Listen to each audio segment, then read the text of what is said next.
نبی کریم صلی الله علیه وسلم د ترور زوی ډېر تعلق د نبی علیه الصلاۃ والسلام مبارک سره. کله چې نبی علیه الصلاۃ والسلام په بیت الله کې یو طرف ته ناست، کفار مکه ټول بل طرف ته ناست، او دا خبر را لې پلان کې معجزه او خای پلان کې او خای پلان کې نبی علیه السلام مبارک خاموش ناست او په دې کې هغه ترور زوی دونه متاثر شو نبی علیه الصلاۃ والسلام مبارک چې هغه وی اے نبی علیه السلام ته په غلطه نن نفستانه منم.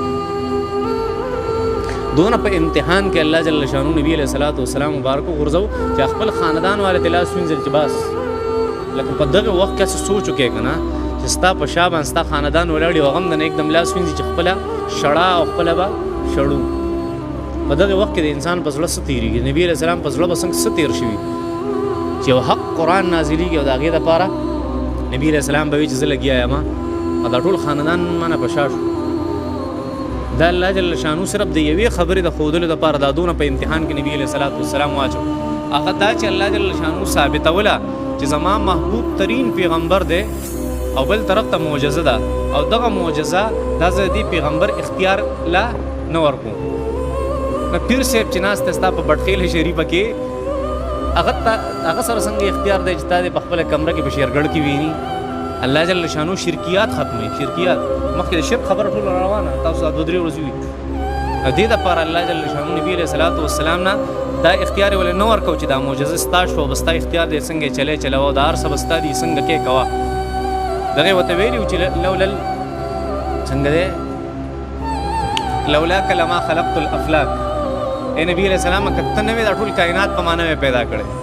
یو طرف ته ورته دا وایي او بل طرف ته شرک خبر راشي الله جل شانو څه کوي پیغمبر نه ټول اختیارات اغوستي. پیغمبر سره هم دا اختیار نشته چې معجزه په خپل لاس باندې وچلوي.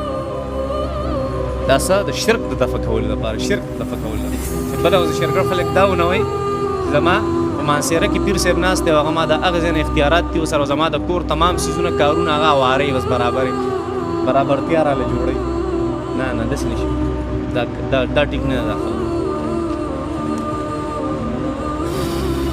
الله جل شانو فرمایي چې نبی علیه الصلاۃ والسلام خبرې ډېرې او سر یو، خبرې ډېر سوالونه ډېر او جواب یو. ته ورته ووایه زه پیغمبر یم، یو انسان یم، زما په لاس کې هېڅ هم نشته، زه صرف د هغې څیز تابعدار یم چې الله جل شانو ماله راکوي. بس زه د هغې نه هټ کر هېڅ هم نشم ویلی. چې کله الله سني ویلي په ما باندې خاموشي واجب ده.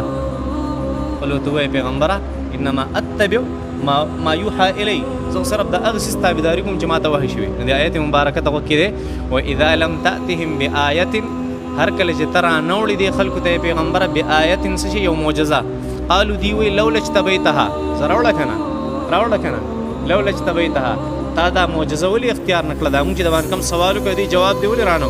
بل ورته ووایه پیغمبره انما اتبع ما یوحى الی من ربی، انما بېشکه اتبع زه تابعداري کوم ما د هغه څه یوحى الی کوم څه چې صرف ما ته وحي کېږي من ربي زما د هغه تربیت کوونکي ذات ته طرف نه.